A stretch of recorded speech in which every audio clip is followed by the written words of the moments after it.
गणपतीला कोकणात गावी जाण्यासाठी कोकणवासियांची मुंबईच्या परळ एसटी डेपोत गर्दी। काल रात्रीपासून प्रवासी बसची वाट पाहत उभे। कोकणात जाण्यासाठी लगबग। गणपतीसाठी कोकणात जाण्यासाठी कोकणवासियांची कुर्ला एसटी डेपोत गर्दी। मुंबईतील एकूण 3 एसटी डेपोतमधून 973 बस कोकणासाठी रवाना होणार।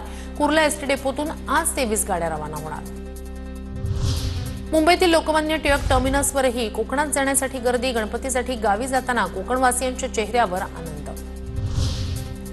गणपतीसाठी कोकणात जाणाऱ्या कोकणवासियांची दिवा स्थानकात गर्दी। दिवा चिपळूण गाडी पकडण्यासाठी काल रात्रीपासूनच कोकणवासीय दिवा स्थानकात।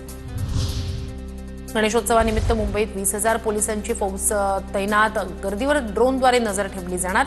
सीसीटीव्हीही मदतीला असणार। संवेदनशील ठिकाणांवर विशेष पोलीस बंदोबस्त तैनात।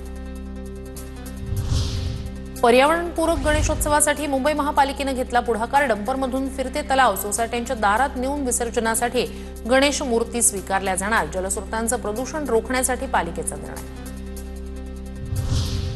नवी मुंबईच्या कृषी उत्पन्न बाजार समितीत बाप्पाच्या स्वागतासाठी 625 टन फळांची आवक। कृषी उत्पन्न बाजार समितीत डाळिंबाला सर्वाधिक पसंती। फळ मार्केटमध्ये 168 टन सफरचंद, 457 टन मोसंबीची आवक। मुंबईत पश्चिम रेल्वेनं 15 ठिकाणी हटवली वेगमर्यादा। लोकल गाड्या आता अधिक वेगानं धावणार।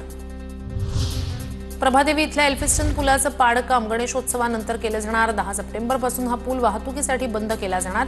मुंबई वाहतूक विभागाची माहिती।